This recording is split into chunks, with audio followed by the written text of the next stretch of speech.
50 yoshdan keyin hayot endi boshlanadi desam ishonasizmi?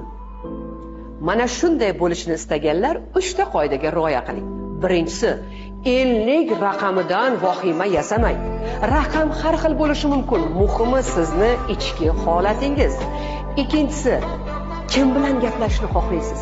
Kim bilan yaqinlashishni xohlaysiz? Kim bilan suhbatlashish sizga yoqadi? Mana shunday davralarga boring va aslo yoqmaydigan odamlar bilan yaqinlashmang. Va uchinchisi, o'zingiz nimani xohlaysiz? Ana shu bilan shug'ullaning. Qancha payt bolalarni katta qilayotib, uylab joylaguncha o'z xohishlaringizni ortga surdingiz. Mana 50 yoshdan keyin barcha orzularingizni amalga oshirish payti keldi. Ya'ni o'zingiz bilan shug'ullaning. Sog'lom egoizmni birinchi o'ringa qo'ying.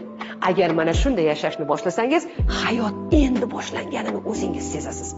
Ushbu videoni 50 yoshdan oshganlarga yuborib qo'ying.